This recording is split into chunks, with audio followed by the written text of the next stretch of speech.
진료 상황에서 정말 많이 질문을 받는데요. 일단 잡티랑 저는 주근깨를 좀 하나로 묶는 편이고, 기미는 사실 조금 아예 동떨어져서 이제 말씀을 드리는데, 우리가 물속을 본다라고 만약에 가정을 하면 얕은 물에 있는 물건들은 잘 보이거든요. 얕은 물가에 있는 그런 돌들 같은 경우. 근데 깊은 물에 있는 건 사실 잘 안 보이잖아요. 마찬가지예요. 표피에 있는 색소인 잡티나 주근깨 같은 경우는 걔네는 되게 경계가 명확해요.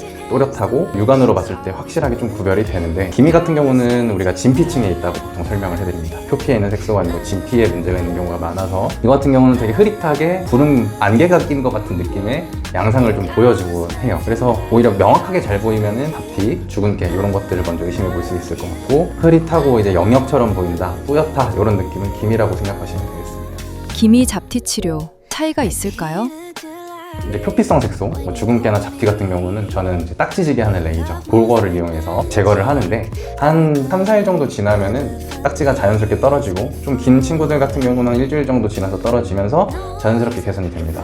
근데 한 번으로 해결이 되는 친구들도 많지만, 보통 저는 2, 3번 정도 안내를 해드리고, 무조건 이게 딱지를 강하게 해가지고 지운다고 좋은 게 아니고 자연스럽게 천천히 제거하는 게 가장 좋기 때문에 말씀을 드립니다. 사실 이제 기미 같은 경우는 이제 진피 환경 개선이라고 하는 목표를 가지고 치료를 해야 되는데, 당연하게 토닝을 기본적으로 하되 스킨 부스터, 예를 들어 저 같은 경우는 주베룩 스킨을 되게 많이 쓰곤 하는데, 그런 주베룩 스킨 부스터라든지 이제 진피 환경 개선을 위한 시크릿, RF, 바늘 고주파 시술 같은 것들을 이용해서 보통 시술을 하는 편입니다.